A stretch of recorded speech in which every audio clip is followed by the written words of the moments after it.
Bonjour à tous, j'attends que les derniers participants se connectent. Je vous souhaite la bienvenue à tous pour ce webinaire portant sur le chemin de la certification sur le chemin de la certification d'un dispositif médical adressé aux éditeurs de logiciels d'aide à la prescription. Je reviens sur le programme, voilà. Avant tout, je tiens à tous vous remercier pour le temps que vous consacrez à ce webinaire et je remercie plus particulièrement les conférenciers Stéphanie Réau et Sylvie Pinard pour leur présentation. Alors, pourquoi un webinaire MD101 et SGS? Tout simplement parce qu'il existe un partenariat d'accompagnement pour une mise en conformité des éditeurs de logiciels d'aide à la prescription dans le cadre de la certification dispositif médical. Jusqu'à présent, les éditeurs de logiciels d'aide à la prescription étaient plutôt habitués à la certification de la Haute Autorité de Santé. Donc, en termes d'organisation par rapport à ce webinaire, vous disposez d'une fenêtre chat qui s'appelle Q et R qui va nous permettre de noter vos questions et réponses tout au long de ce webinaire. Et nous aborderons toutes vos questions à la fin de la présentation. Au niveau du programme, donc Stéphanie, pour le compte de MD101, va revenir sur une petite introduction, l'écosystème du secteur des dispositifs médicaux et quelles sont les étapes avant une commercialisation d'un dispositif médical. Puis ce sera au tour de Sylvie Pinard pour le compte de la société SGS qui parlera de la certification du fabricant, de l'examen de la documentation technique, du dossier technique et de la mise sur le marché et de ce qui se passe après, pour enfin conclure. Chaque présentation prendra approximativement une vingtaine de minutes et ensuite on aura une quinzaine de minutes pour aborder vos questions que je noterai au cours de la présentation. Et j'ai oublié de me présenter, je vous prie de m'excuser. Donc je suis Sylvie Lebeau pour le compte de la société MD101 et je laisse maintenant la parole à Stéphanie Réau. Bonjour à toutes, bonjour à tous. Merci Sylvie pour ton introduction.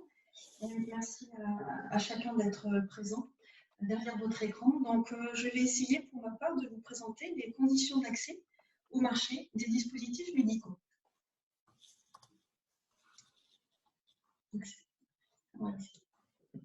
Donc, bienvenue dans le secteur merveilleux des dispositifs médicaux. C'est un secteur un petit peu particulier. Il a été mis à mal par des scandales. Je pense notamment au scandale des prothèses PIP il y a une dizaine d'années. C'est un secteur qui est régulièrement pointé par les médias en fonction des modes. La réglementation est vieillissante. La première directive date de 1993 et depuis 2007, il n'y a pas eu de mise à jour de cette réglementation, alors qu'en parallèle, vous avez des nouveaux secteurs émergents, notamment les dispositifs médicaux connectés, qui pointent clairement. On a pu remarquer également une traçabilité incomplète, à la fois dans les dispositifs médicaux et également dans la chaîne de distribution de ces dispositifs médicaux, donc un certain manque de transparence sur le statut de certains des opérateurs économiques. Également, on a pu se rendre compte d'une certaine hétérogénéité au niveau des interventions des organismes de contrôle, dits organismes notifiés par rapport à la réglementation qui régit les dispositifs médicaux. Enfin, une modification de la réglementation est attendue régulièrement depuis 2012, date à laquelle est apparue une première version d'un projet de modification de la directive en vigueur. Et cette modification a été à plusieurs reprises repoussée. Et aujourd'hui, on attend l'entrée en application du nouveau règlement pour le 26 mai 2021. Il faut d'abord commencer, si on peut revenir à la slide d'avant, Pardon. Sur comment est-ce qu'on sait si on est un dispositif médical. Tout d'abord, la première question qu'il faut se poser, c'est qu'est-ce que je vais faire de mon dispositif médical? Quel statut je vais lui assigner? Est-ce pour compenser un handicap, traiter une maladie, éventuellement poser un diagnostic sur un état de santé particulier? Est-ce que le dispositif en question permet de faciliter la prise en charge des patients ou aide-t-il à son traitement? Enfin, on peut également se demander quel va être le mode d'action de ce dispositif médical par rapport au patient ou à son utilisateur et à la pathologie ou au handicap traité.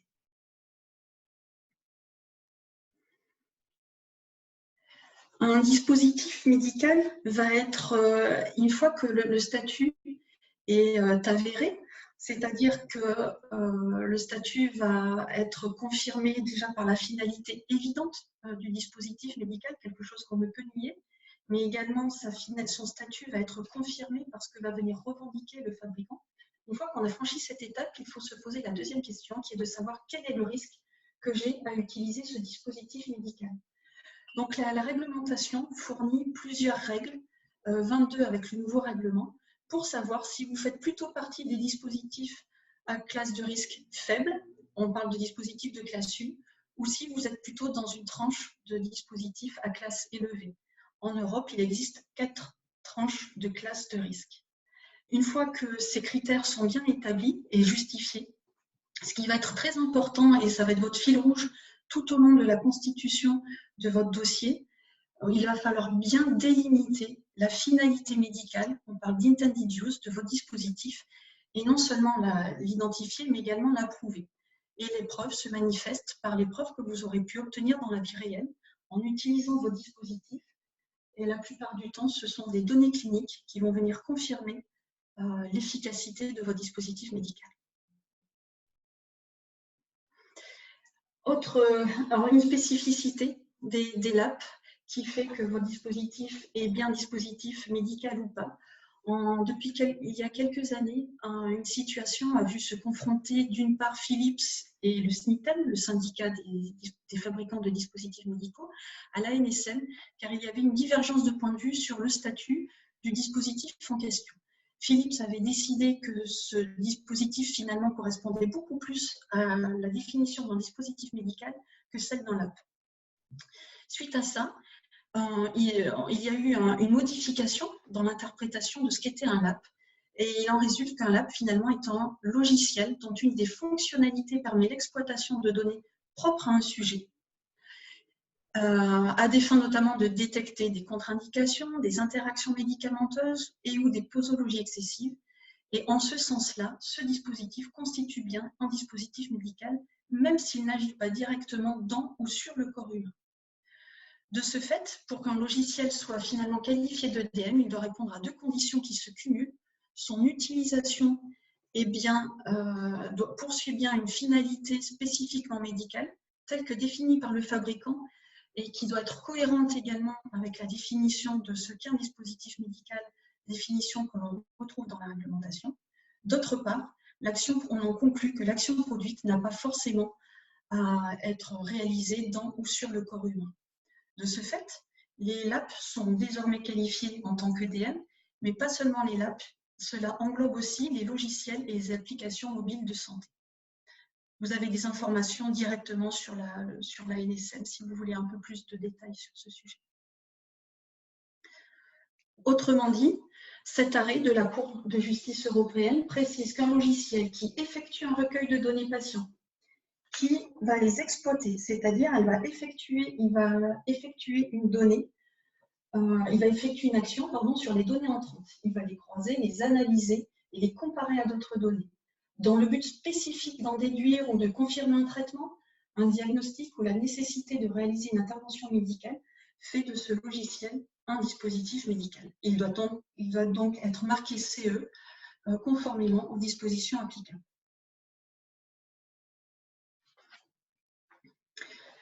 Avant de démarrer dans le vif du sujet, il me paraît important de vous présenter un petit peu l'écosystème dans lequel vous allez venir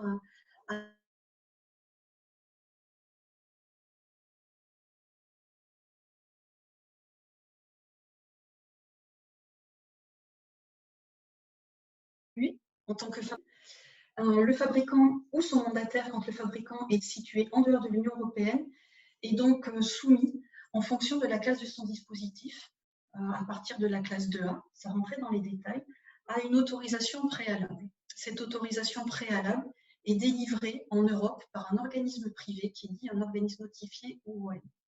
Le fabricant n'est pas le seul impliqué, du moment que le fabricant externalise certaines de ses activités qui sont directement liées à son cœur de métier, c'est-à-dire qu'il peut sous-traiter de la conception, du développement, de la production, voire du contrôle final de son produit. Le sous-traitant est très étroitement lié à cette activité de certification, ce qui veut dire qu'il peut aussi lui faire l'objet d'audit de certification au même titre que le fabricant, d'audit de vérification en tout cas. Pardon. Une fois que le dispositif est commercialisé sur le marché européen, la personne qui va prendre le relais, c'est l'autorité compétente. Donc, les autorités compétentes de chaque pays dans lesquels sont commercialisés les dispositifs médicaux vont chacune regarder et surveiller ce qu'il se passe sur le marché. Et en France, il s'agit de l'ANSM. Comme autre acteur, également intervenant dans ce paysage, vous avez la Commission européenne qui va édicter certains principes ou des nouveaux textes, à travers la plupart du temps le groupe de coordination en matière de dispositifs médicaux, qui va émettre ce qu'on appelle des spécifications communes. Il ne faut pas non plus oublier les investigateurs cliniques qui sont les partenaires sur lesquels vous allez vous appuyer pour pouvoir apporter les preuves cliniques en fonction du niveau de ces preuves demandées. En termes d'autres opérateurs économiques, vous avez également donc les mandataires qui sont solidairement responsables avec les fabricants, mais aussi les importateurs, les distributeurs. Chacun va être impacté par la nouvelle réglementation et va avoir des devoirs auxquels répondre pendant toute la phase de commercialisation, sans oublier bien sûr vos concurrents. Dans ce paysage, il ne faut pas oublier le volume de textes à connaître. Parmi ces textes, vous avez donc la directive et ou le règlement qui vont s'appuyer sur des outils qu'on appelle des normes, mais aussi des guides qui vont venir compléter ces normes, par exemple le guide de MEDEF, mais également les fameuses spécifications communes dont on a parlé juste avant. Et on est en France, donc il ne faut pas oublier les spécificités françaises.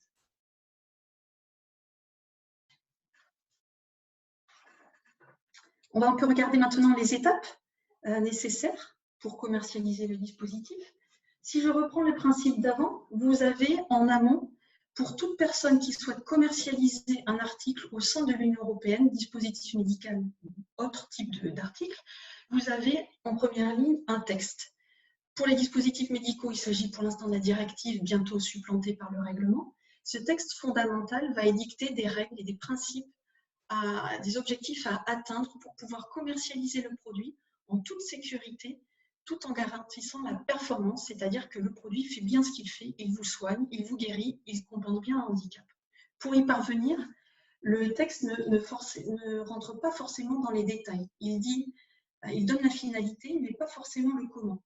Du coup, le texte s'appuie sur des normes qui vont pouvoir vous donner des exigences, soit en termes de moyens, soit en termes de méthodologie, comme par exemple l'analyse de risque. Ces normes vont pouvoir aussi vous donner à déployer et à avoir avec vous pour pouvoir dérouler correctement votre activité, mais également des exigences par rapport au milieu dans lequel votre dispositif médical va être construit ou évolué, ou portant sur les matières pour les produits physiques. Ce qu'il ne faut pas oublier, en plus de l'aspect sécurité et performance, c'est la conformité à la réglementation et à la norme. Donc la veille réglementaire est une activité clé de votre parcours de fabricant. Donc ce texte, on va le retrouver, il va chapeauter. En face de ce texte, vous avez l'état de santé du patient. Il faut pouvoir garantir à tout moment que cet état de santé soit maintenu, voire amélioré. Pour y parvenir, il faut d'une part assurer que le produit est sûr et efficace à T0. Mais ça ne suffit pas. Il faut aussi garantir que du 1er janvier au 31 décembre, vous allez être en mesure de garantir ce niveau d'efficacité et de sécurité. Comment faire?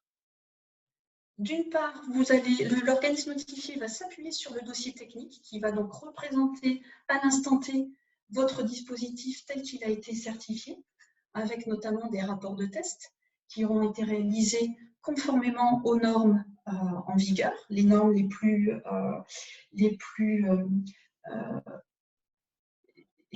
adaptées, reconnues en tout cas comme les plus adaptées pour pouvoir répondre à ces exigences.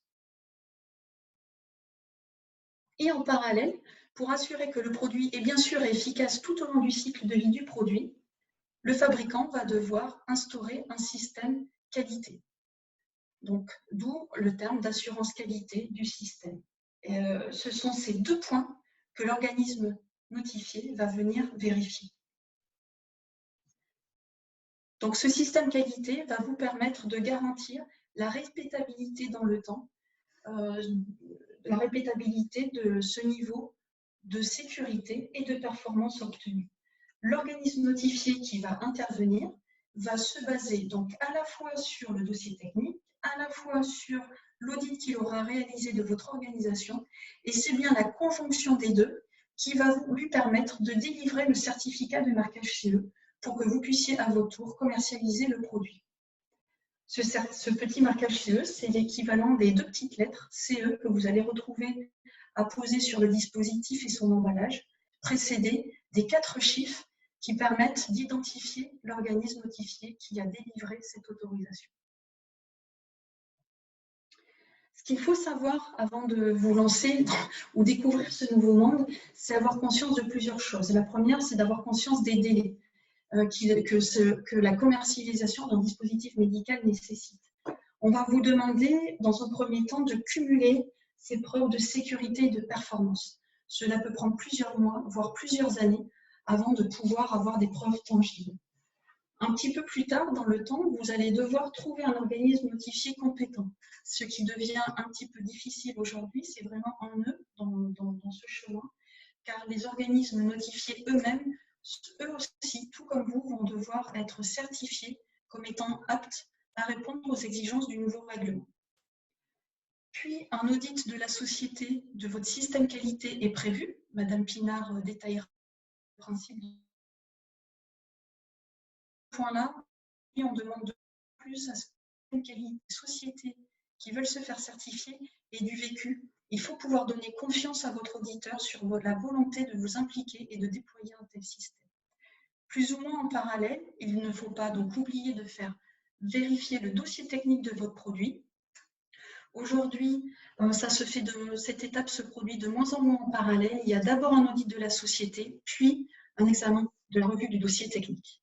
Enfin, une fois que les écarts auront été levés et que l'organisme notifié jugera que vous avez suffisamment, vous donnez suffisamment confiance pour pouvoir évoluer de manière autonome sur votre manière de gérer votre organisation et sur la manière de gérer votre développement et la production de vos produits, vous aurez alors le certificat. Et là, il faut encore patienter quelques temps, le temps d'avoir le délai administratif permettant l'émission de ce certificat. Il faut aussi avoir conscience des coûts. Quand vous voulez vous aventurer sur le chemin de la commercialisation des dispositifs médicaux, il faut savoir qu'un organisme notifié est un partenaire avec lequel vous allez être lié pendant au moins 3 ans, le temps d'un cycle de certification. Et bien sûr, le temps alloué à ces auditeurs représente un coût non négligeable. En parallèle, s'il s'agit d'une activité, c'est-à-dire l'activité de réglementation et de mise en place d'un système qualité conforme à l'ISO 13485 et nouveau pour vous, on peut imaginer que vous n'avez pas forcément les ressources en interne et cela va se traduire par la nécessité d'avoir un guide, une personne qui va vous appuyer dans votre démarche. Un petit peu dit autrement, on va vous demander de vous appuyer sur des compétences. Il faut savoir que c'est un secteur qui s'expertise de plus en plus, le secteur des dispositifs médicaux. Donc, il va falloir vous appuyer sur de solides connaissances techniques en matière de connaissance du produit, bien sûr, mais aussi des normes qui régissent ces produits. Il va falloir vous appuyer, donc, on l'a dit juste avant, sur des qualités, sur des compétences en matière de qualité affaires réglementaires, non seulement pour élaborer votre système qualité, mais aussi pour le faire vivre et connaître comment communiquer auprès des autorités de santé, auprès des organismes notifiés quand cela est nécessaire. Et enfin, le dernier point qui pour moi devient de plus en plus crucial, c'est également de s'entourer de personnes qui sont expertes en clinique, c'est-à-dire des personnes qui vont être capables de vous fournir le niveau de preuve suffisant et cohérent pour prouver que votre dispositif est efficace et sûr.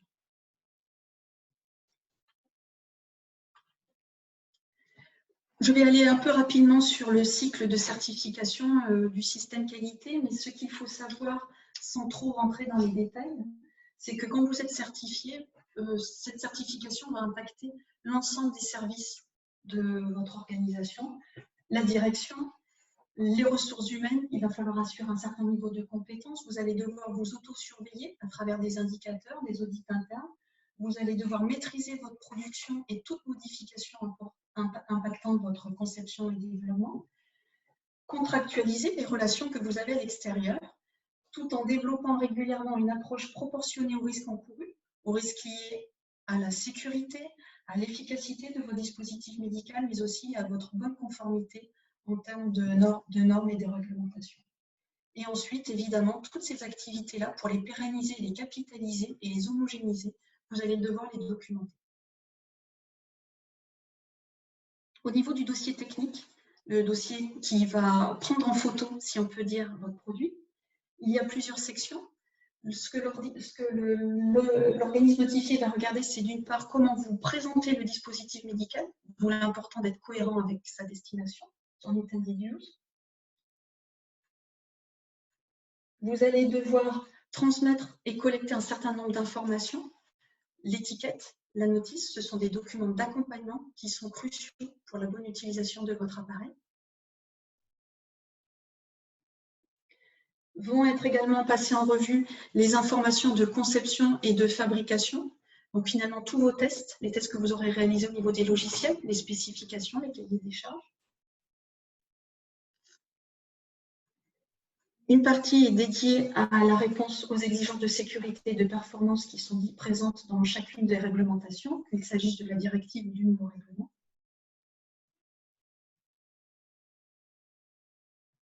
La liste des normes applicables fait bien sûr partie des éléments à constituer. L'analyse des bénéfices par rapport aux risques. Vous allez devoir quantifier les risques. Et ce qui est nouveau, c'est qu'il va falloir quantifier les bénéfices aussi.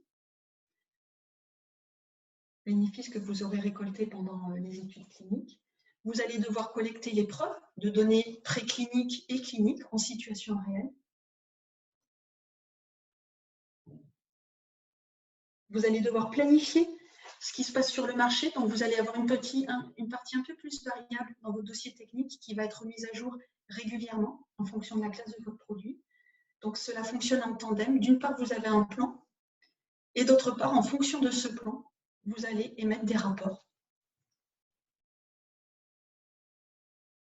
de surveillance après sur le marché. Et ces rapports et les conclusions qui en sont issues vont devoir être revus pour éventuellement remettre en question les précédentes sections citées dans le dossier et qui font partie du dossier technique.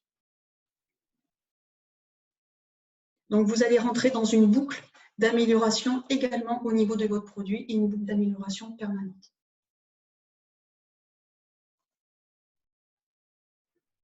Voilà, ce n'est pas fini.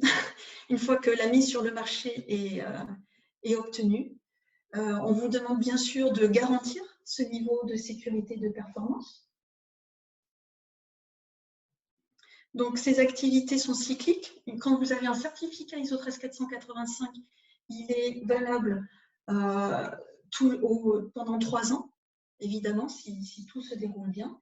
Mais ça vous oblige bien sûr à le mettre à jour en continu. Au niveau de votre dossier technique, quand vous avez un certificat qui est émis, au niveau de votre produit, celui-ci est valable 5 ans maximum, à condition qu'il n'y ait pas de modification significative entre-temps. Mais bien évidemment, on attend de vous également de le remettre à jour en continu aussi.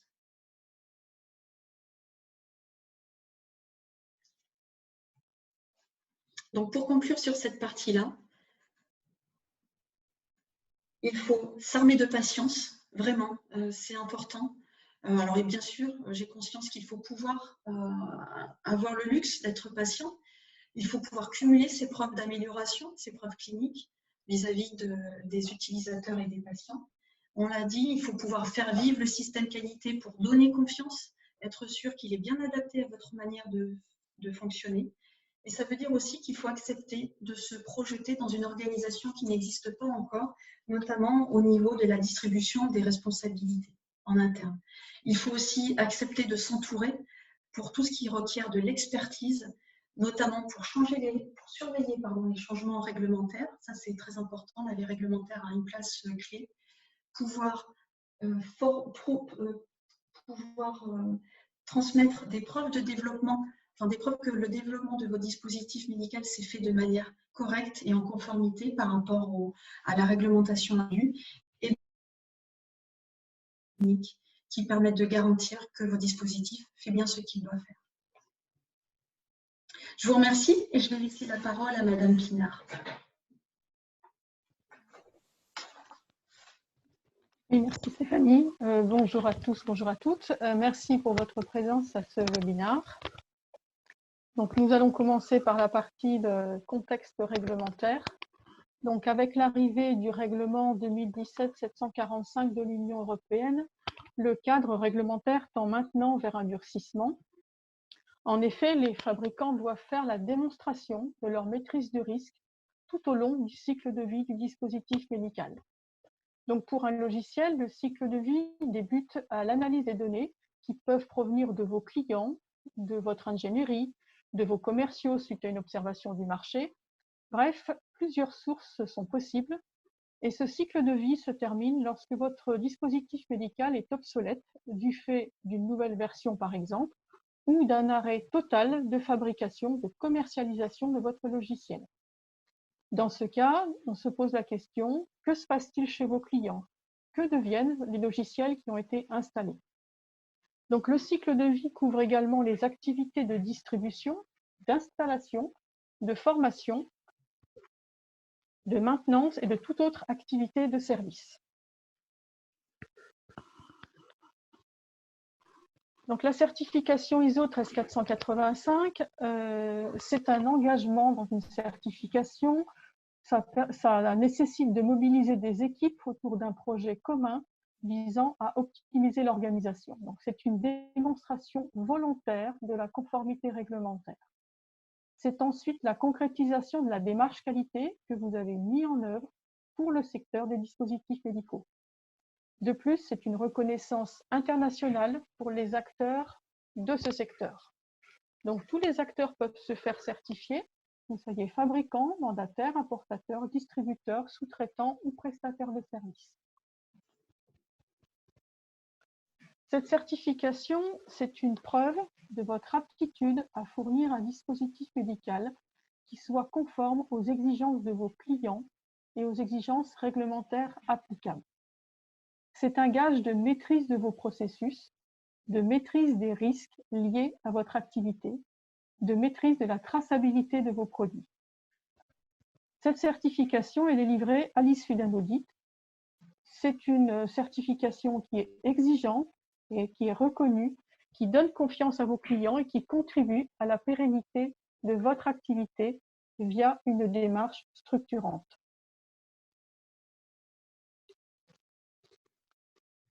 Le chemin de la certification est constitué de 6 étapes.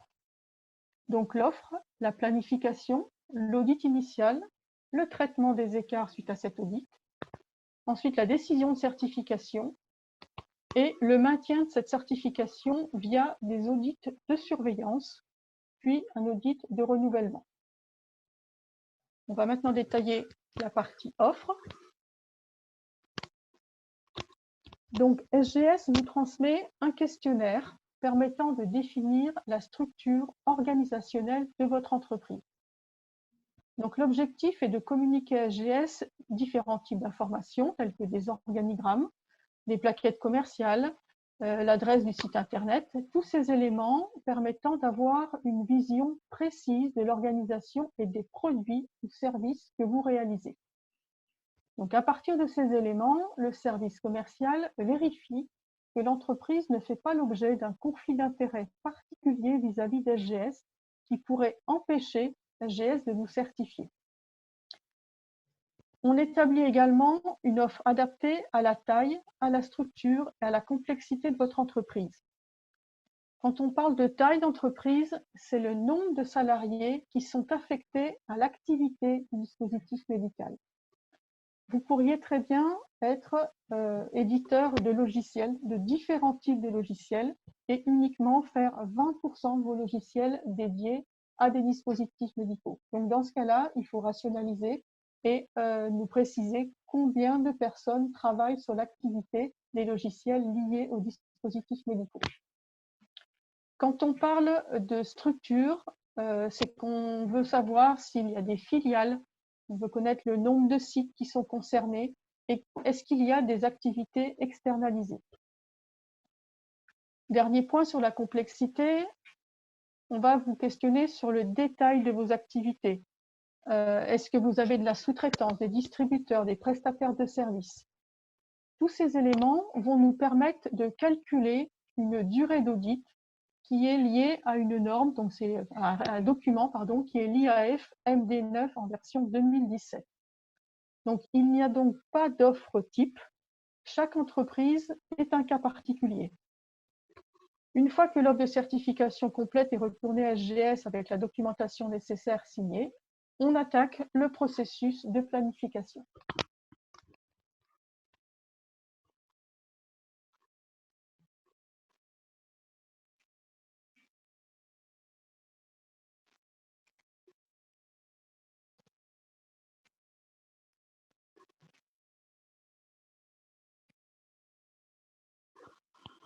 Merci. Excusez-moi, j'ai un bug de souris. Donc, pour la planification, une équipe d'audit est désignée par SGS.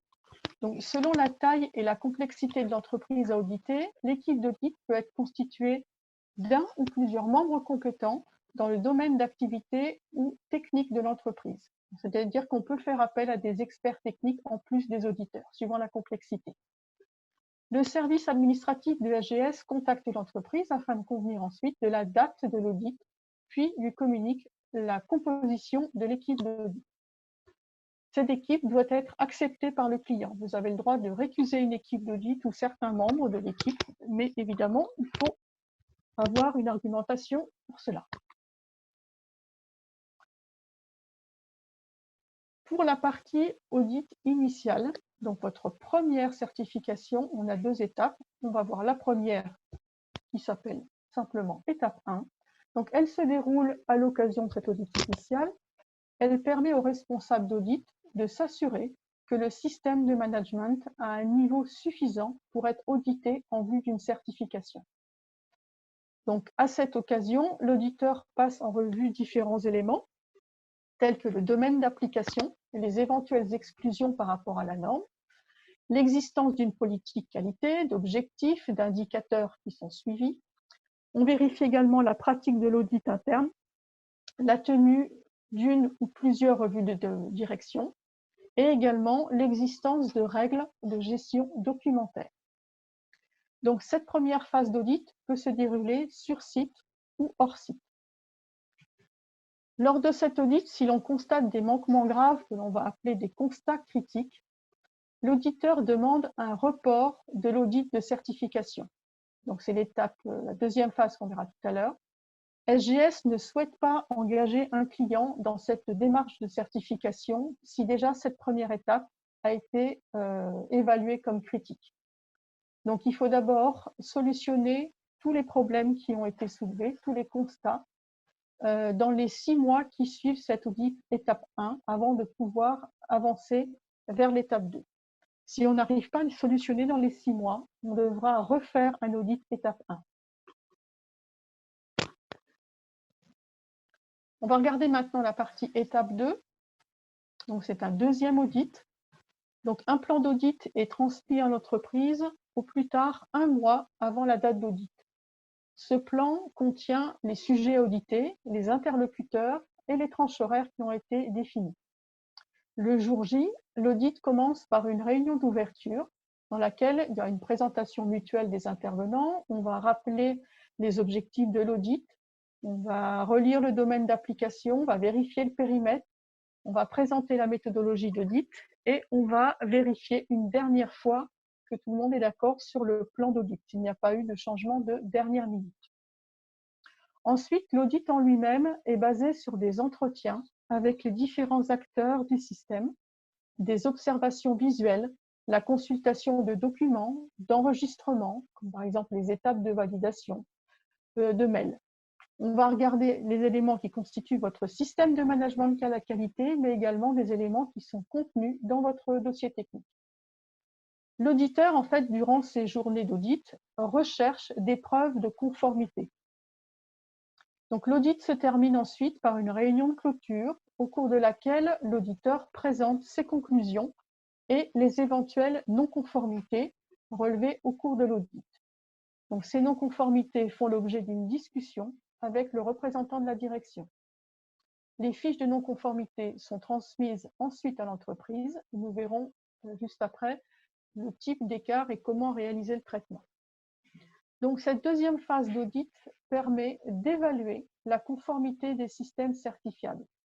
C'est-à-dire qu'on vérifie la combinaison des exigences de l'ISO 13485 et de la directive ou du règlement. Alors, pour le traitement des écarts, nous avons deux types d'écarts, non-conformité majeure et mineure. Donc, on va détailler la non-conformité majeure. Donc, elle affecte la capacité du système de management à atteindre les résultats escomptés et qui, par conséquent, va réduire de façon significative la confiance en la conformité du système. Dès lors qu'il y a une non-conformité majeure, l'entreprise fournit à l'auditeur sous 3 jours ouvrés après le dernier jour d'audit. Il lui transmet donc le plan d'action. Ce plan d'action prend en compte donc, la détermination des causes de cette non-conformité, les corrections immédiates et les actions correctives qui vont être mises en œuvre. Donc ces éléments visent à résoudre la non-conformité majeure. La clôture de cette non-conformité doit être conduite par l'auditeur sous 90 jours à partir toujours de la date du dernier jour d'audit. Donc cette clôture, elle peut avoir lieu à distance ou lors d'un audit de suivi qui a lieu sur site en accord avec le client. Donc j'attire votre attention sur le fait que si SGS ne peut pas vérifier la mise en œuvre d'action dans un délai de 6 mois, SGS doit alors refaire entièrement un audit étape 2. Donc, ce sont des frais supplémentaires à la charge du client. Un cas particulier qui peut arriver, ce sont les audits. Pardon, il faut revenir un petit peu en avant, merci. Cas particulier des audits multisites. Si un des sites présente une non-conformité majeure, la certification est refusée à l'ensemble de l'entreprise dans l'attente d'une action corrective satisfaisante. Il n'est pas admis qu'en vue de résoudre cette non-conformité majeure, le site problématique soit exclu du champ de la certification. On va regarder maintenant les non-conformités mineures. Donc, elles n'affectent pas la capacité du système de management à atteindre les résultats escomptés et elles ne diminuent pas de manière significative la confiance en la conformité donc, du système. Dans tous les cas, l'entreprise fournit, comme tout à l'heure, au responsable d'audit, sous 3 jours ouvrés, le plan d'action, avec toujours nos actions, nos corrections et nos actions correctives. Donc, tous ces éléments, par contre, sont revus lors de l'audit suivant pour les clôturer. Donc, en fait, l'auditeur regarde le contenu, donc la façon dont vous avez rédigé le plan d'action, et va statuer si votre plan d'action est acceptable ou non. Mais en tout cas, la clôture ne se fera qu'à l'audit suivant. Donc, dans le cas où une non-conformité mineure ne fait pas l'objet d'actions correctives l'année suivante, donc celle-ci se transforme en non-conformité majeure.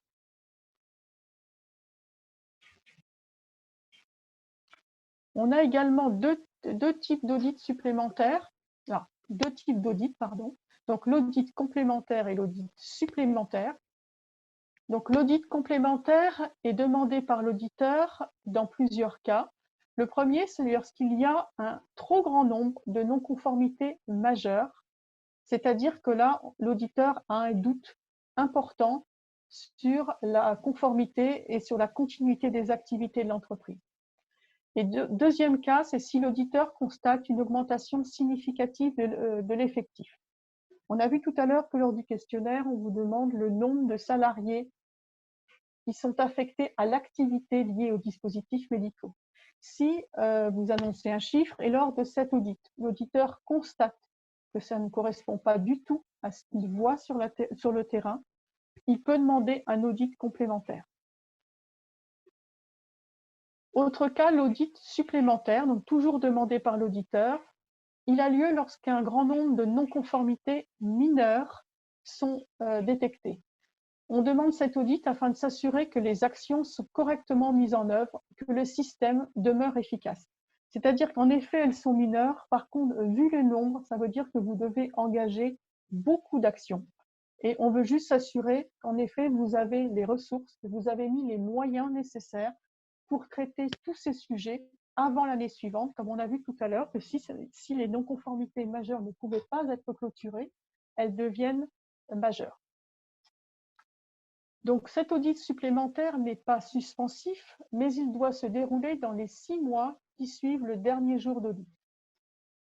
Autre cas où l'auditeur peut demander un audit complémentaire, c'est si des investigations sont nécessaires suite à la réception par SGS d'une plainte à l'encontre de l'entreprise. Donc ça, c'est le cas où des confrères, on va appeler concurrents, des clients ont émis une plainte vis-à-vis d'SGS, donc c'est-à-dire qu'ils remettent en cause la certification qu'SGS a attribuée à l'entreprise. On va regarder maintenant l'étape de décision de certification. Donc le responsable d'audit transmet à SGS son rapport d'audit qui comporte des conclusions et des recommandations. Donc SGS statue sur l'octroi, le refus, le maintien, la suspension, le retrait de la certification, l'extension ou la réduction du périmètre de certification de l'entreprise. Quand tous les éléments de certification sont validés, alors SGS vous transmet un ou plusieurs certificats en fonction des activités que vous avez souhaitées, c'est-à-dire est-ce que vous êtes certifié uniquement ISO 13485 ou ISO plus la directive. Donc, et on a vu tout à l'heure que ce certificat a une période de conformité de 3 ans. Une fois cette certification octroyée, donc l'entreprise peut modifier son périmètre, c'est-à-dire étendre sa certification à d'autres sites, à d'autres produits ou à d'autres processus.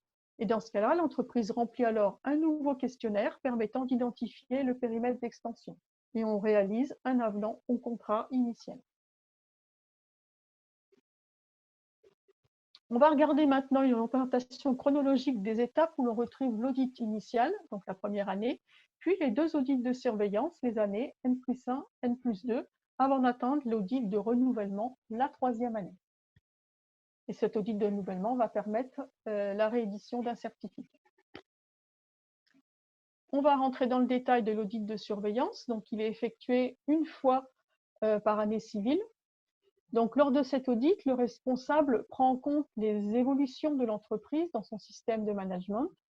Et je vous rappelle, vous avez obligation de notifier à SGS les évolutions importantes de l'entreprise. On examine également systématiquement les revues de direction, la politique, les objectifs, les audits internes. On prend connaissance des plaintes et réclamations éventuelles. On surveille la communication de l'entreprise relative à la marque SGS, donc à la marque d'accréditation.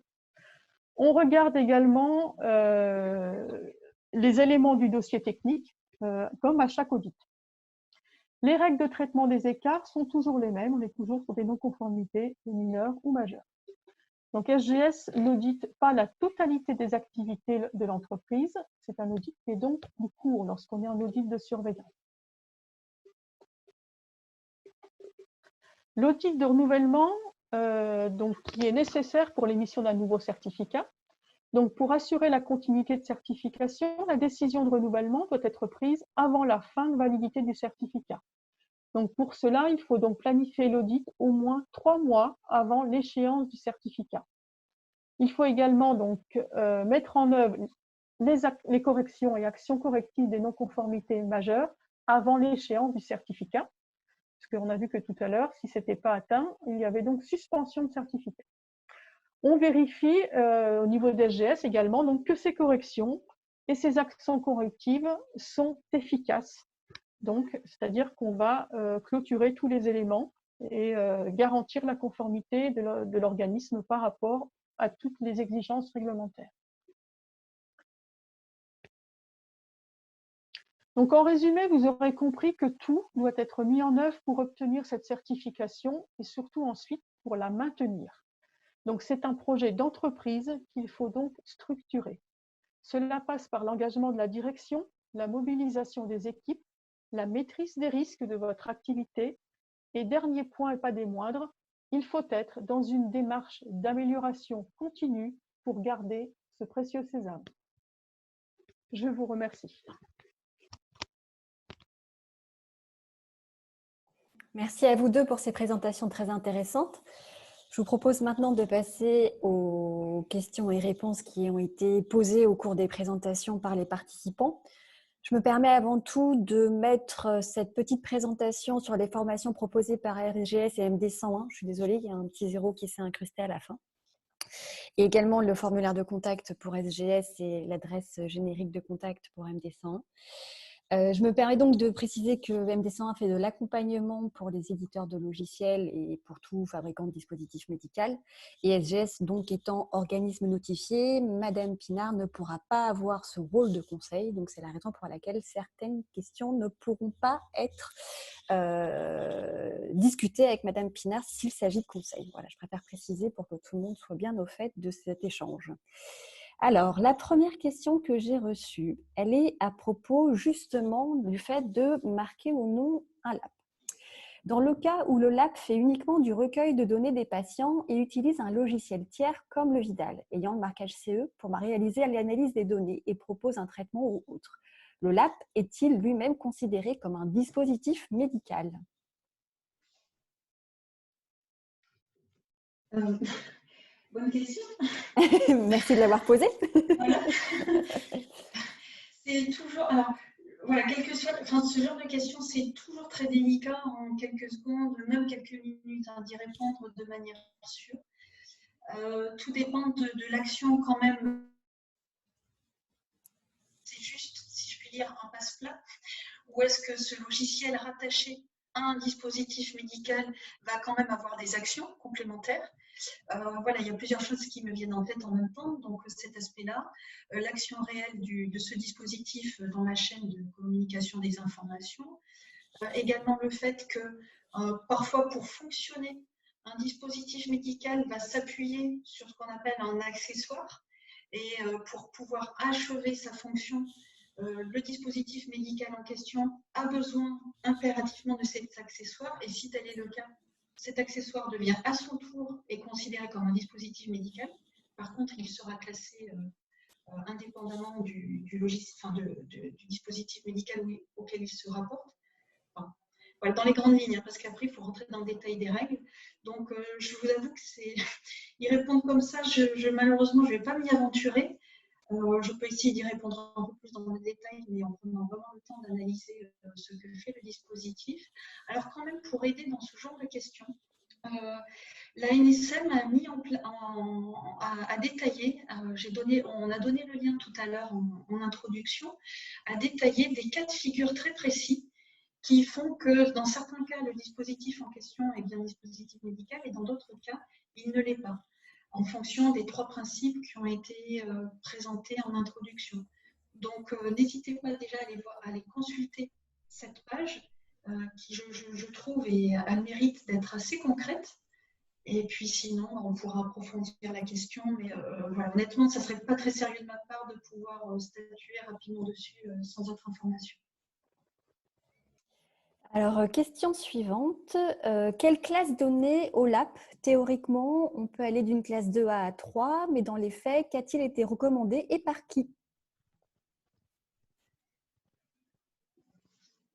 En fait, il faut regarder, s'agissant d'un logiciel, vous allez devoir effectuer en premier lieu une pré-analyse de risque, c'est-à-dire imaginer ce qu'il se passe en cas de dysfonctionnement de votre logiciel. Et c'est cette pré-analyse qui va vous permettre d'avoir quand même de dégrossir et d'avoir une bonne idée de la classe du dispositif associé à votre logiciel. Donc ça, c'est un premier point. Tu peux reprendre, excuse-moi Sylvie, tu peux reformuler, pardon, Tu veux que je reformule la question? Donc, quelle Oui, classe donner au logiciel d'aide à la prescription? Théoriquement, on peut aller d'une classe 2A à 3, mais dans les faits, qu'a-t-il été recommandé et par qui? oui, donc c'est vraiment du cas par cas. Alors encore désolée, je vais faire une réponse de Normande malgré tout. En fait, chaque logiciel est traité au cas par cas avec l'arrêt de la Commission de justice européenne. L'ANSM reprend bien ce cas par cas et dit que finalement, c'est module par module, puisqu'un logiciel peut être constitué de plusieurs modules, qu'il va falloir regarder quelle classe est liée au logiciel. Donc, enfin, au dispositif médical, pardon. Donc, parfois, c'est l'ensemble du logiciel peut, suivant sa construction architecturale, va pouvoir reprendre la classe la plus élevée du module qui a la classe la plus élevée. C'est un ensemble, mais suivant les barrières que vous allez pouvoir mettre entre modules, il est possible de classer séparément chaque module, classe par classe. Donc, tout dépend. Ce qui va rentrer en ligne de compte également pour classer votre logiciel en tant que dispositif médical, et c'est pour ça que vous avez différentes possibilités de A, de B, 3, c'est également le protocole clinique, c'est-à-dire la manière avec laquelle le patient va être suivi. Si c'est du tout, plus vous aurez d'informations sur le suivi du patient et la pathologie traitée, normalement, plus il est possible de réduire la classe de risque. Par contre, si vous n'avez aucune information sur les médicaments mis en œuvre et les posologies et les interactions médicamenteuses, à ce moment-là, on ne va pas prendre de risque. Il va falloir raisonner dans le pire des cas, si je puis dire, et dans le pire des cas, en fonction des effets des médicaments et de la condition de l'état de santé du patient, la plupart du temps, vous risquez d'être en classe la plus élevée, donc en classe 2B, voire 3. Je me permets de compléter puisqu'il existe un guide MDCG qui s'appelle le MDCG 11 qui revient justement sur la règle de classification selon la nouvelle réglementation 2017-745 avec un tableau qui récapitule en fonction de l'impact clinique et de la fonctionnalité d'usage du logiciel. Ce tableau permet de classer le dispositif médical. Donc, c'est le guide MDCG numéro 11 qui est paru en début d'année si mes souvenirs sont bons.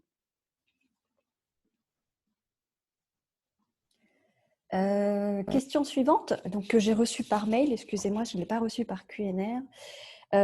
Quels sont les référentiels applicables pour les LAP? Leur application volontaire ou obligatoire au-delà de la certification? Y a-t-il des labels ou marques nationales? Donc la 62304 puisque ce sont des DM, l'ISO 82304 logiciel de santé est-elle applicable bien que non harmonisée? Et la CERT CPS REF 20 du COFRAC et les tests de la HAS. Très complet. La 62304, bien sûr, s'applique. Pour les logiciels autonomes, vous avez la 82304-1. Alors attention, on n'en a pas parlé, mais voilà, on a la notion de norme harmonisée.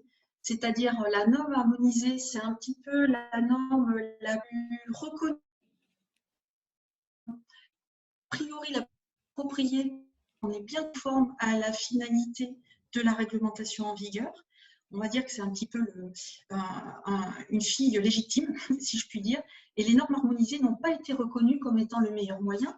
Et c'est vrai qu'à un moment donné, il y a une dizaine d'années au moins, on se basait surtout et uniquement sur les normes harmonisées. Attention maintenant, vous avez une notion qui pointe son nez partout.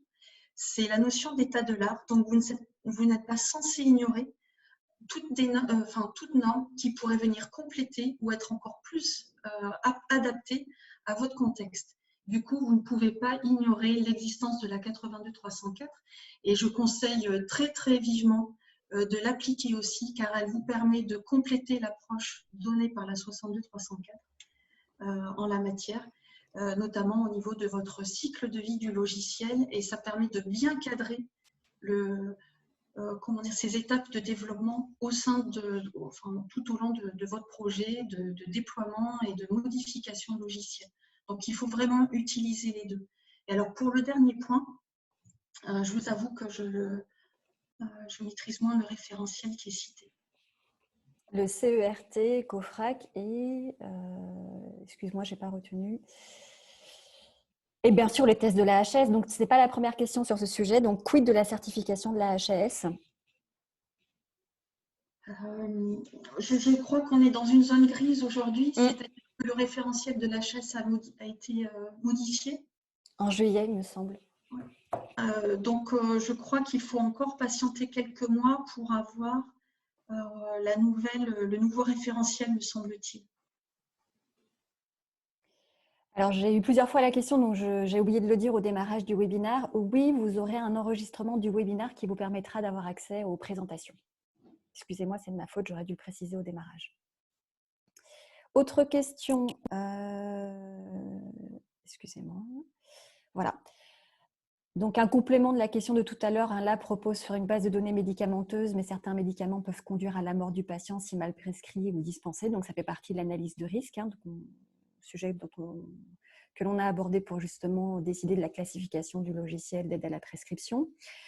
Le Covid-19 va-t-il être pris en compte dans l'analyse de risque et dans la capacité de l'entreprise pour mettre en œuvre ses ressources et assurer les services prévus pour son DM? Je pense que dans l'analyse de risque, on peut le prendre en considération, mais... Alors, ça me fait penser à quelque chose, c'est-à-dire que même si elle est forcée, et du coup que ça ne fait pas l'objet à l'initiale d'une démarche volontaire, vous avez la notion, je me trompe peut-être, mais moi je l'aborderai en fonction du change control.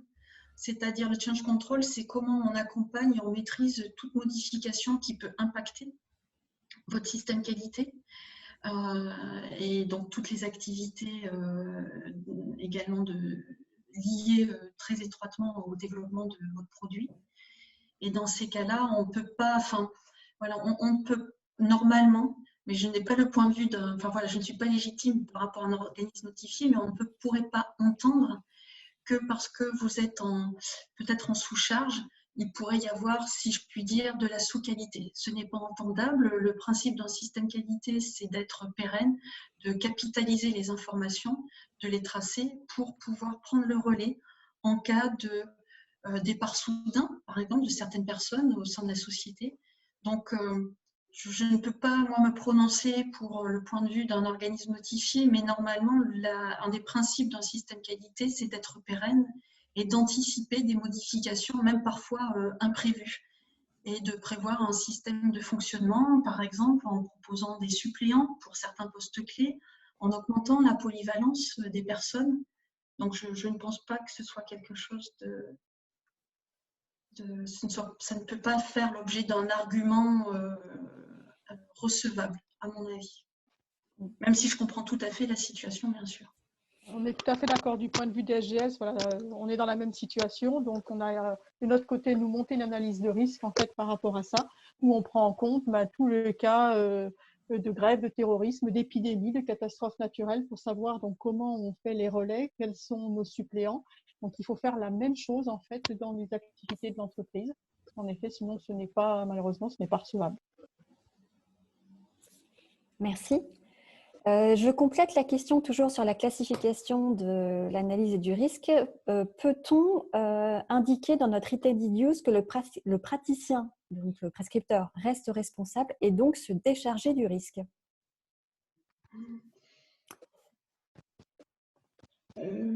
C'est déjà un petit peu l'approche, sans parler de l'app, qui peut être prise quand on a un logiciel qui va fournir un diagnostic, par exemple.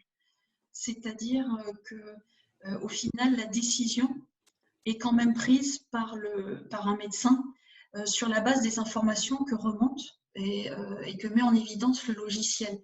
Ça revient un petit peu finalement à la prise en compte de ce que j'appelais le protocole clinique, c'est-à-dire tout l'encadrement, si je puis dire, entre guillemets physique, qui va venir compléter la prise en charge assurée par le dispositif en tant que LAP. Et plus cet encadrement sera étroit, des visites, par exemple des séances rapprochées, avec un libre arbitre de la part du médecin, du professionnel de santé, plus ça permet normalement de limiter les risques inhérents à un dysfonctionnement du logiciel. Donc voilà, évidemment que c'est important. Maintenant, se décharger complètement, non, hein, il faut que le médecin, le praticien puisse se baser sur des informations somme toute fiables pour pouvoir prendre sa décision. Mais la plupart du temps, sa décision va être complétée par un examen clinique ou l'examen d'autres données en plus des données qui auront été traitées et fournies par votre dispositif. C'est l'analyse de risque qui va vous permettre de voir le niveau de maîtrise que vous en avez et éventuellement vous faire quand même rajouter des mesures de réduction du risque supplémentaires. Ça peut être d'un point de vue organisationnel, vous allez rajouter des étapes de validation et assurer que le médecin a bien réfléchi et a bien vu toutes les données qu'il était censé avoir vérifiées au préalable. Alors, concernant les éditeurs de bases de données médicamenteuses, dont on a cité Vidal, mais il y en a d'autres, comment sont-ils considérés à ce jour, car la majeure partie du risque réside sur la qualité de cette base de données? Alors, moi, je pense qu'ils restent, on va dire, fabricants de dispositifs médicaux dans le sens où, justement, l'arrêt de la Cour européenne de justice s'est appuyé et a reformulé la définition quelque part d'un dispositif médical. Elle est venue l'étayer. Encore une fois, tout dépend de ce qui est fait au niveau de cette exploitation de base de données, mais il faut être sûr que la programmation de votre LAP est bien validée et qu'elle permet de donner, de délivrer, enfin de proposer en tout cas les bons médicaments, les bons traitements adaptés aux bonnes doses, même si ça reste sous la surveillance d'un médecin. Donc, voilà, c'est un petit peu comme la première question, hein, statuer comme ça en quelques minutes, c'est toujours délicat, mais justement, c'est bien, je pense que c'est bien l'objet de la décision de la Cour européenne de justice. C'est là pour un dispositif médical, pardon. Tout à fait, pardon. Pouvez-vous donner si j'ai bien compris, le règlement 2017-745 va remplacer la directive de 2017. Quelle est sa date d'application? Donc, du coup, sa date d'application, c'est le 26 mai 2021. Alors, attention, toutes les dates ne sont pas forcément décalées. Toutes les échéances qui peuvent être définies à travers le nouveau règlement. Donc, il y a des aides qui ont été parues, alors pas forcément pour l'instant, mais on peut toujours... il faut être à l'affût. Des résumés sont parus pour savoir si parmi toutes les dates qui auront été... qui étaient annoncées à travers la réglementation, toutes les dispositions vont être toutes décalées en même temps. A priori, oui, sauf, je crois, il faudrait que je vérifie la partie identification UDI, et éventuellement lien avec EDAMED. Il faut rester vigilant là-dessus. C'est-à-dire que, par exemple, vous avez une obligation d'apposer physiquement un identifiant unique, UDI, identifiant unique du dispositif. Donc, ça veut dire auparavant récupérer cette information-là auprès d'une entité habilitée. Et il me semble que cette apposition, qui devait se faire de manière progressive à partir de 2021, il me semble que c'est la seule disposition qui soit maintenue. 2021, 2023, 2025, en fonction de la classe du risque du dispositif. Donc, je dirais a priori, oui, tout a été décalé, sauf ce point-là, me semble-t-il. Donc, la directive sera ensuite abrogée, c'est la suite de la question.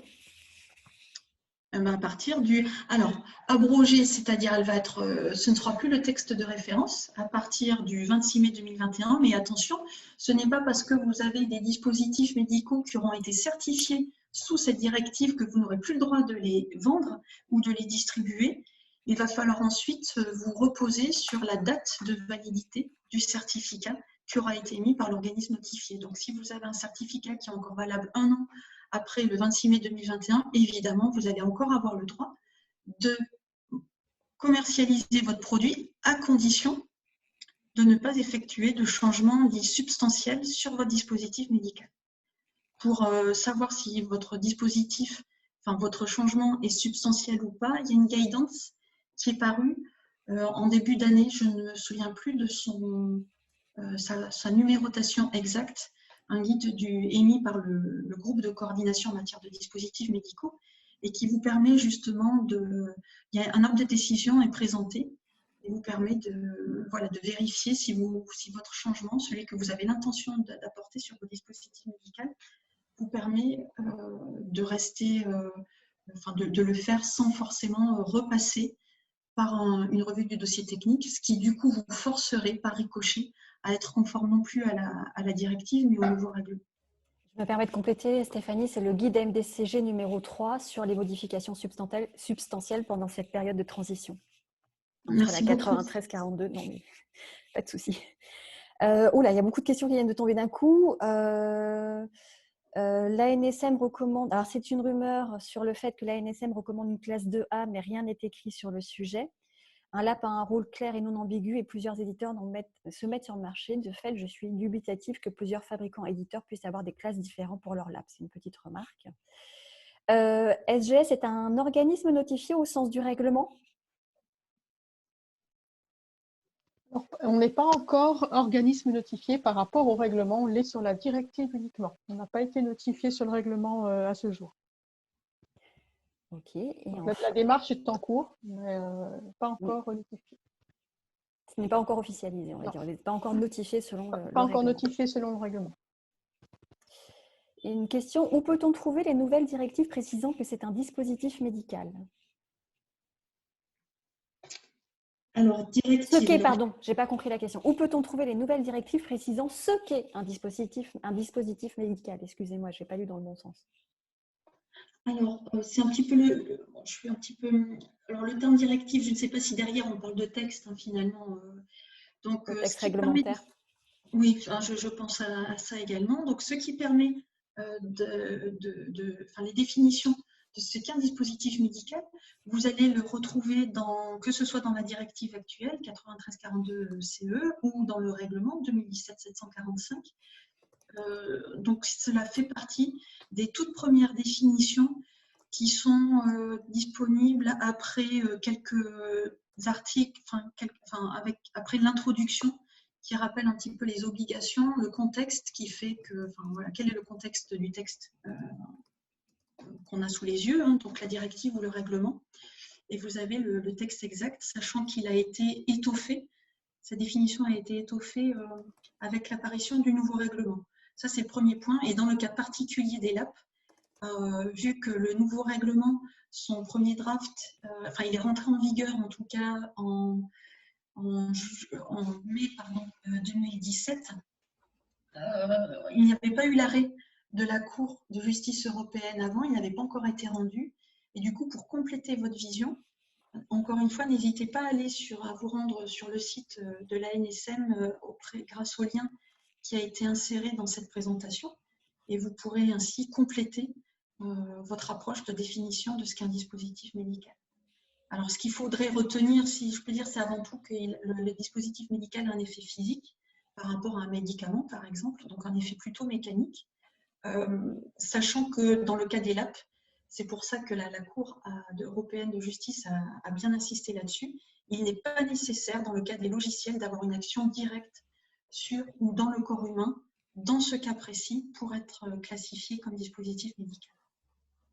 Je terminerai par les deux dernières questions. Une première qui porte sur le fait qu'il existe des labels en dehors de la certification. Et par le terme de label, on entend quelque chose qui serait décerné par la HAS ou autre organisme public du même type que la marque NF pour les lits médicaux. Alors, personnellement, je ne connais pas de label. Moi, je connais que le marquage CE, mais est-ce qu'il y a autre chose pour le moment? C'est déjà pas mal, pas à ma connaissance. Et dernière question, un DM de classe 1, exemple certains masques non stériles, ne nécessite pas de certification ISO 13485. Ai-je bien compris? Oui. Une norme, c'est avant tout. Alors peut-être qu'il faudra que je laisse aussi bien sûr préciser par Madame Pinard du moment qu'on ne bascule pas dans le côté conseil. Une norme, c'est avant tout une démarche volontaire. Donc vous n'êtes pas obligé de suivre cette démarche. Par contre, attention, si vous ne suivez pas les directives, les exigences d'une norme, il faut pouvoir préciser et justifier pourquoi, si jamais vous vous êtes interrogé. Maintenant, attention quand même aussi, un dispositif, même s'il est en classe 1, reste un dispositif médical.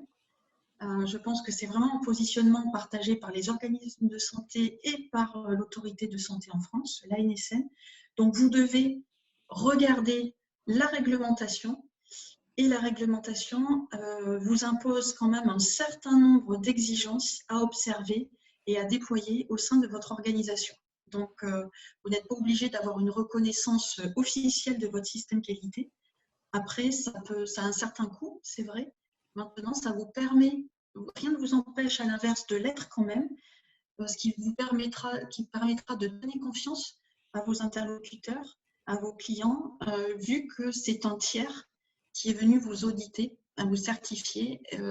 Voilà, parfois, un certificat est beaucoup plus rapide à convaincre qu'un long discours qui expliquerait que voilà, votre organisation permet malgré tout de répondre à l'ensemble des exigences imposées par la réglementation.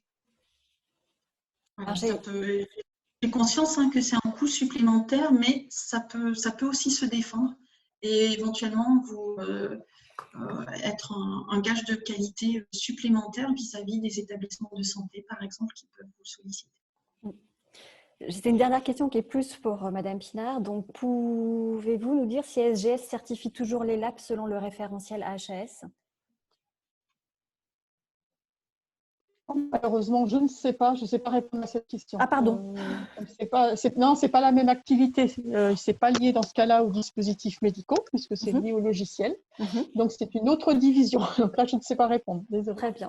Pour la suite des questions, ce que je vous propose, c'est que je les prends en note parce qu'il y en a certaines pour lesquelles on n'a pas pu apporter de réponse puisqu'on est un peu limité dans le temps et on a déjà débordé de 10 minutes. Donc, je vous fais parvenir la présentation enregistrée ce jour directement sur les adresses mail renseignées. N'hésitez pas non plus à nous suivre sur notre adresse LinkedIn Expert MedTech. Notre prochain webinaire aura lieu le 28 et portera sur manager durant l'imprévu, donc une session plutôt orientée ressources humaines, mais c'est ça l'avantage de l'expert MedTech, c'est de traiter de différents sujets et toujours dans le dispositif médical. Je vous remercie à tous et à toutes pour votre participation et n'hésitez pas à continuer à poser vos questions, nous répondrons directement par l'intermédiaire d'un FAQ. Merci à vous et bonne fin de journée.